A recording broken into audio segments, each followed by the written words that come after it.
নানান কৌশলে, নানান অজুহাতে, নানান টেকনিকে আপনি কুরবানির থেকে দূরে আছেন, অথবা আপনি জানেন না কি ফরজ আপনার। রাসূলুল্লাহ সাল্লাল্লাহু আলাইহি সাল্লাম থেকে বিধান, কুরবানি হচ্ছে ওয়াজিব তাদের জন্য। কুরবানির যে 3 দিন 10, 11, 12 জিলহজ মাগরিবের আগ পর্যন্ত, এই 3 দিনে কোনো ব্যক্তির উপরে যদি যাকাতের নেশাব পরিমাণ সম্পদের মালিক হয়, রোলে এই টাকাটা তার কাছে থাকে, তাহলে তার প্রতি কুরবানি দেওয়া ওয়াজিব।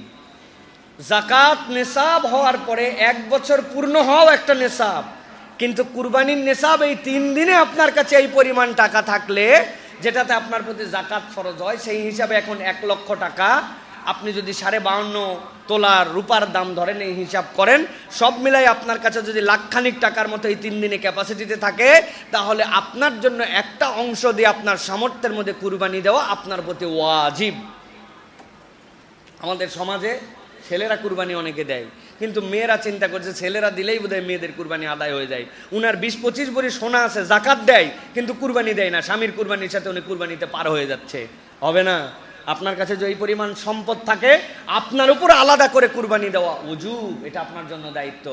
কারো প্রতি ওয়াজিব হলো, কিন্তু কোনো কৌশলে, কোনো কারণে সে বিভিন্ন কজ দেখায়, বললো না ভাই আমার দ্বারা সম্ভব নয়, আমি দিলাম না। নবী করিম সাল্লাল্লাহু আলাইহি সাল্লাম বলছেন, মান ওয়াজাদা সাআতাল লি আন ইউযহিয়া ফালাম ইউযহি ফালা ইয়াহদার মুসাল্লানা। নবী করিম সাল্লাল্লাহু আলাইহি সাল্লাম বলছেন, কারো সামর্থ্য আছে কুরবানি দেওয়ার, কিন্তু সে কুরবানি দিল না, নবী হিসাবে তাকে বলে দিলেন ফালা ইয়াহদার মুসাল্লানা, সে যেন আমাদের ঈদগাহে নামাজ পড়তে না আসে, সে যেন অন্য জায়গায় যায়। নাউযুবিল্লাহি মিন যালিক। তার মানে কি? মুসলমানদের ঈদগাহে কে নামাজ পড়তে যাবে? মুসলমানরাই তো যাবে।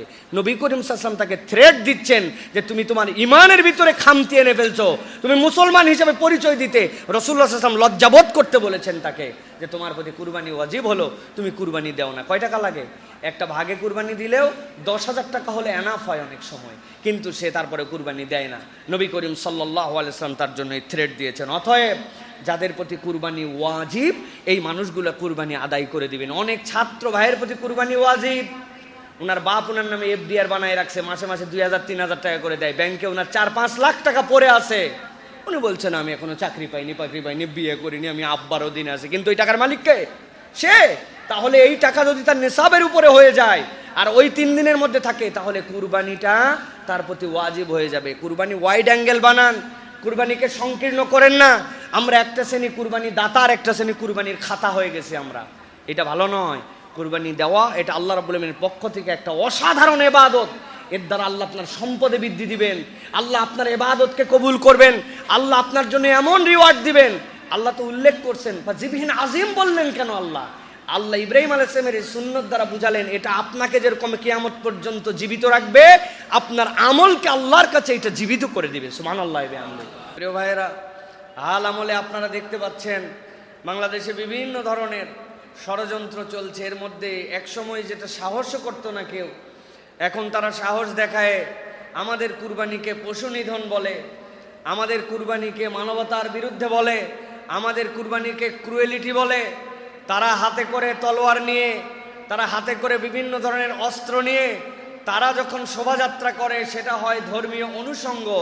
আর মুসলমান যখন কুরবানি দেয়, অথবা কুরবানির সময় যে হাতের মধ্যে মুসলমানদের জবেহ করার জন্য যে অস্ত্র লাগে, ওইটা দেখলে তাদের কাছে সন্ত্রাসীর গন্ধ খুঁজে পায়।